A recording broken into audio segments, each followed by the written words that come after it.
Hey there! In this video we're checking out one of the best Godot plugins I've ever tried. It's called Ziva and it lets you generate entire Godot games from a simple text prompt. It integrates seamlessly inside the engine and brings most AI coding tools together into one single plugin. Ziva is built 100% specifically for Godot and fully optimized for it. In this video we're gonna test it out and see what it can really do. Firstly, you will need to go to their website, link in the description down below, and click on sign in. Then you're gonna do exactly that. And then I will just need to scroll down a little bit, and here I'm gonna find install Ziva. Over here I'm gonna do the manual installation, download from GitHub, scroll down a little bit, find the version for your operating system, on my case Windows. This will download a compressed file which you will have to extract. Then having a Godot project open, okay, I'm gonna click on the folder and drag and drop these add-ons inside of the project. Of course, if you already have an add-ons folder on your project, just drop Ziva agent inside of it and automatically we have this new tab.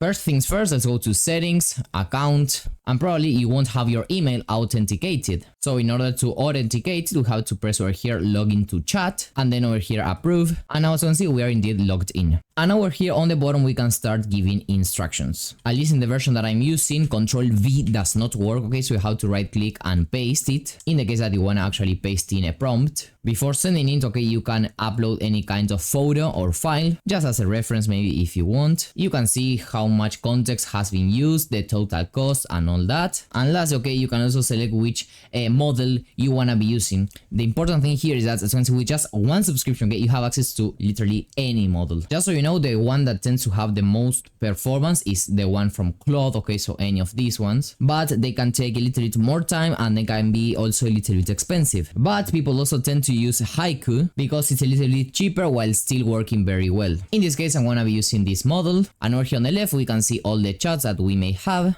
Something that is very recommended is that you go to the settings and turn on agent mode, which will basically allow you to execute all the actions without asking for approval. Then, okay, we can just go ahead and send our prompt. While that is getting generated, I want to recommend that you use some kind of version control like GitHub Desktop. I'm gonna be leaving a link down below for you to download it. This is how it will look from the inside. You may also be asked to create a GitHub account, just go ahead and do it. And what do you actually wanna be using a version control? Because Ziva is gonna be doing a lot of changes to the game itself, so if at any point something breaks, okay, or maybe Ziva didn't really understand our request and did something completely opposite to what we actually wanted, with version control we can just go back and erase all those changes in literally a second. So over here I want to go to file, new repository, you will give it a name and also a description, and then here in local path I will click choose. I'll go to where I have my Godot project right inside this folder and I'm gonna press select folder. Then in git ignore, you're gonna look for Godot. This is very, very important and you don't really have to select a license. Then what I wanna do inside of Godot is right click on the resources folder, open in file manager, and over here I'm gonna find a folder with my repository name. I'm gonna double click on it. I'm gonna go to view, show, hidden items, okay, because I do need to see this .git folder. I'm gonna select everything, cut it, go back, and just paste it over here. I may need to replace some files, that is 100% correct. And I will also just remove this folder that it's gonna be completely empty. Lastly, I'm gonna disable show hidden items because I won't really need it anymore. Now when you come back to GitHub Desktop, you're gonna be having this problem, but it's not really a big deal. You just press locate. Just make sure that you are inside of your Godot project, press select folder, and as you can see here, we're gonna start to be able to see the different changes that Ziva is making. For example, it seems here that it has created a new game manager script and we can see what it has. It also creates a new UI script, and sometimes also you may have this pop-up like the following files are newer on disk. In this case, you just reload them from disk. So as you can see, here's the prompt that I gave Ziva, so it's very simple.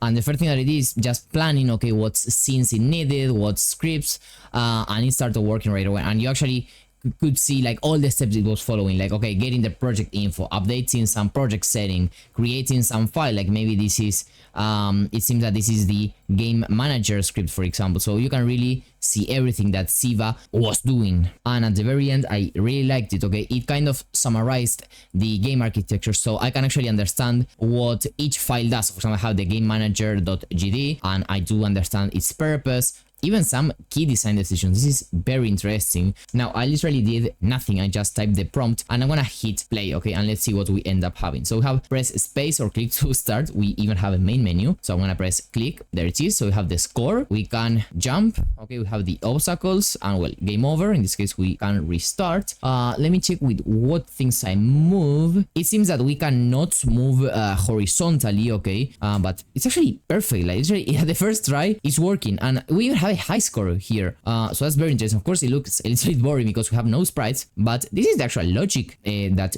you need. It even has basic UI, basic sprites, so we can easily differentiate what's the player, what's the obstacle, what's the background, what's the foreground, even a high score system. So super complete at the very first try. Sometimes when you use AI, it just puts a lot of code that shouldn't be there. It uses weird functions, but in this case it's literally perfect, because trust me, I use a lot of AI to code different things, and sometimes the code may work but the quality of it is awful, and whenever you want to modify something you rely 100% on the AI to do it. But in this case I do think that I could perfectly understand this code and modify whatever I needed myself. Now I'm gonna be trying to add some sprites, and for this task I do think that a very good model is just ChatGPT for this, so GPT 5.2 in this case, because well, at least me personally for image generation works very well. And by the way, before submitting this prompt, what I recommend you do is go to GitHub Desktop and here create a commit. So I'm gonna just say here create base game, okay, you can even have a description on the commit, but it's not really gonna be that necessary. You press on commit, and what this is gonna do is here create a history, okay, of all the commits. You have an initial commit. This is just done automatically whenever you create the repository, but I have these commits now here. So let's say that then Ziva, okay, doesn't do the task as I want. It breaks something,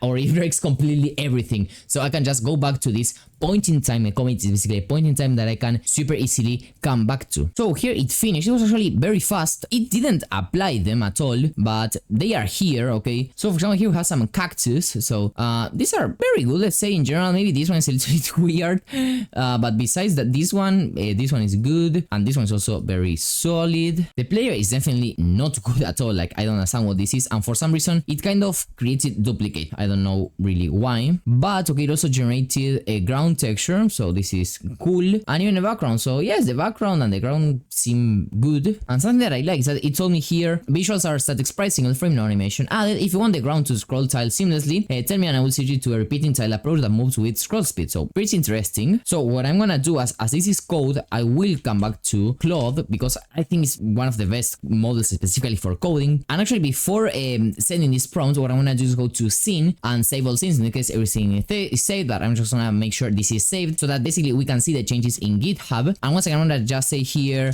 add sprites, for example, and I'm gonna commit it. You can basically commit it easily with Control Enter, by the way, and I'm gonna push it. When you commit it, it's just you create the point in time, you create the commit, but when you push it, you actually indeed push it to the cloud, push it to the repository. But for example, let's say that we wanted to come back to the previous commit, so what we could do is revert this commit right over here, so right click and revert changes in commit, or even here in the changes before committing, okay, if we haven't yet committed, what we could do is right click here where it says changed files and discard all changes. In this case I can't, well, because I don't have any. Or for example, if I wanted to now come back to this point in time, for example to the initial commit, what you do is right click on it, create branch from commit, and you click on create branch. And well, it seems that it has indeed applied the ground texture. We also have the kind of player sprite, okay, let's say that that is a player, and it also seems that it has applied the ground, but I think that we have this green screen over here, but I think it's just for the main menu, I suppose. So let's press space to start, but no, I think it doesn't disappear for some reason. But well, it's been applied to the obstacles. I think there's a problem with the size of the collision shape. I think it's too big. Yes, because there it shouldn't be colliding. Reload from disk. Oh, and the problem with the background is that it's using or trying to use some kind of like region here, but I think it's gonna be just better if we scale it like this maybe, and just like this. So yeah, to say that there is kind of a little bit better, but well, as you can see, sprite generation itself may not be like the best thing that this AI has, or for example the fact that here the player should actually be on its own scene, not here. These things should be on their own scene, and also the system it used to spawn the obstacles is super weird. We just have one main scene, and what it's doing here is creating all the objects from scratch, okay? So the code itself is surprisingly very clean, okay, or at least understandable. Well, doing it like this is not a good approach, okay? Because for example, now I want to modify the collision shapes because as you saw, they are not good enough. So I have to manually set the sizes here for each obstacle obstacle type, hit play and see how they go. But besides this, okay, the fact that it generated all the game, okay, inside of Godot, so once again, having everything in the same tab, okay, that is very, very useful. The logic itself in the very first try was done, so that is amazing. And the code itself, it's very clean. That is something that I do have to say, it's very clean. Those are all very interesting advantages of using this tool. And as we've seen, with just one subscription, which as you can see is $20 a month. If you pay monthly or even if you pay annually, you save a little bit. But for example, in the basic version, okay, this is the cost for just one AI, and here you have access to tons of them, literally any AI. And another thing that other AIs may not have, okay, is that this one specifically has more than 50 integrations with Godot internals. Basically the documentation, your current scenes, your current scripts, your current resources. So the integration itself with Godot is way better because this is actually a plugin that is meant 100% to be used inside of Godot. The other AIs, Claude, Codex, etc., are not meant 100% to support Godot, but Ziva is. So this is all I wanted to cover in this video. Make sure to start using Ziva right now using the link in the description down below.